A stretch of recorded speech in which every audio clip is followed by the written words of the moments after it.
आज की कहानी है याविन और उसके दोस्तों की।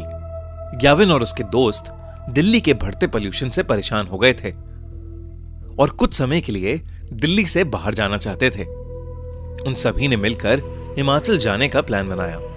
3 दिन बाद ही उन्होंने कैब हायर की और सुबह 4 बजे अपनी ट्रिप के लिए निकल गए। याविन और उसके दोस्तों को लेने आया ड्राइवर बहुत ही हंसमुख और खुश मिजाज था।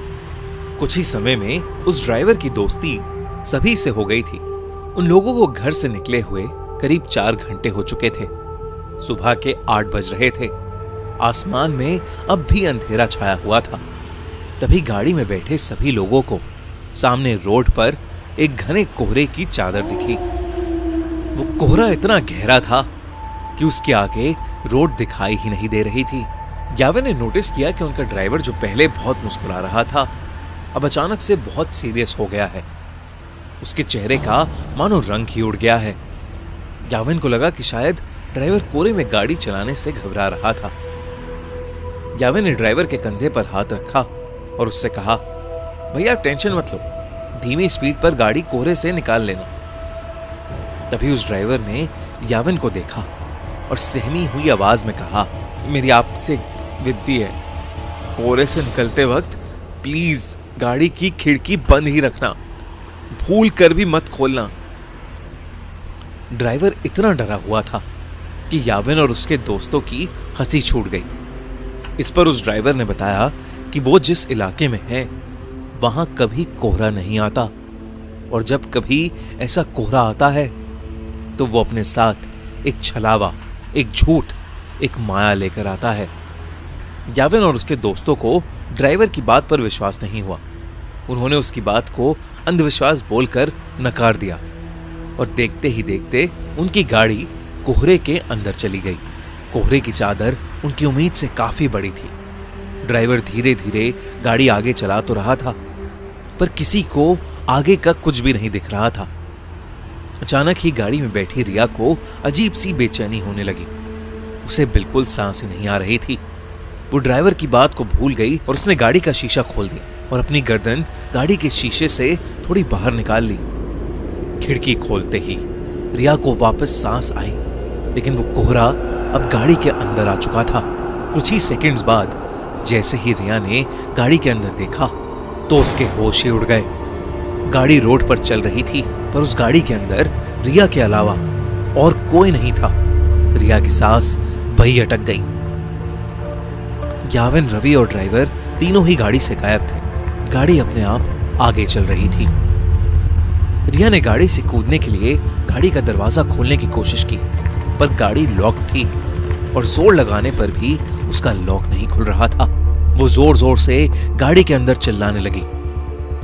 तभी कुछ ही देर में धीरे धीरे वो गाड़ी खुद ही रुक गई और दरवाजे का लॉक अपने आप खुल गया। रिया ने बिना कुछ सोचे समझे गाड़ी का लॉक खोला और गाड़ी से बाहर भागने लगी, पर उसे अपने आसपास घने कोहरे के अलावा और कुछ भी नहीं दिख रहा था। रिया चिल्ला चिल्ला कर मदद मांगने लगी। उसका दिल अब उसके शरीर से बाहर आ रहा था कि तभी उस कोहरे में कुछ दूर पर उसे एक काली परछाई दिखी जो एक बहुत ही बड़े आदमी जैसी लग रही थी। रिया मदद के लिए उस आदमी की तरफ भागने लगी, पर भागते हुए उसने ये देखा कि वो परछाई के करीब पहुंच ही नहीं पा रही है।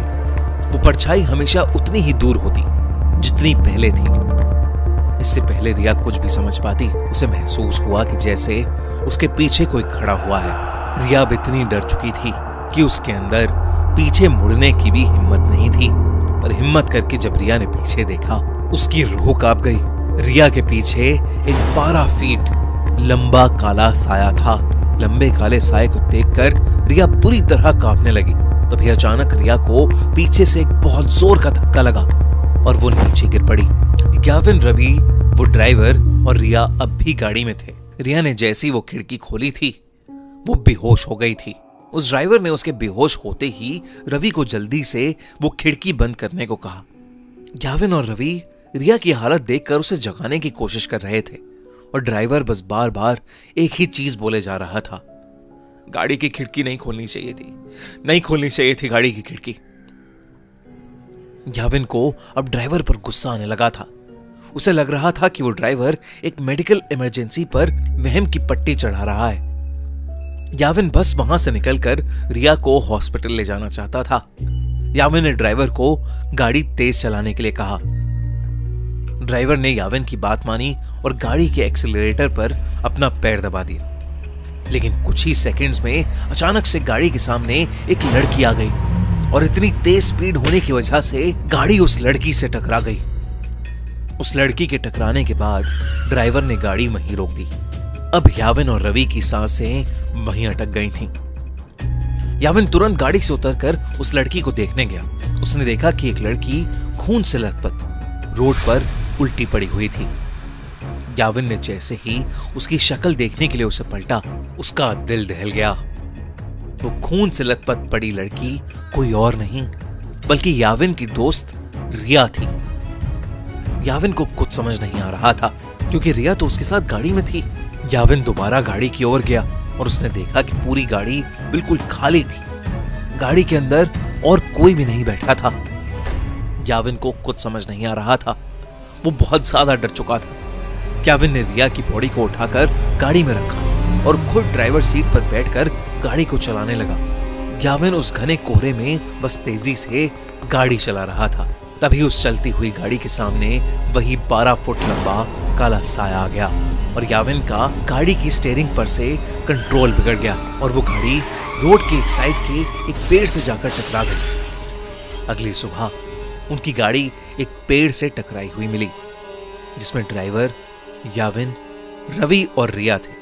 वो चारों उस कोहरे की रात जिंदा तो बच गए, लेकिन यावी के सर पर चोट आने की वजह से उसका मानसिक संतुलन बिगड़ गया और रिया को इतना गहरा सदमा लगा कि अब उसे हर जगह सिर्फ वही काला साया दिखता है। अगली बार कोहरे में जाओ तो अपनी गाड़ी की खिड़की कभी मत खोलना।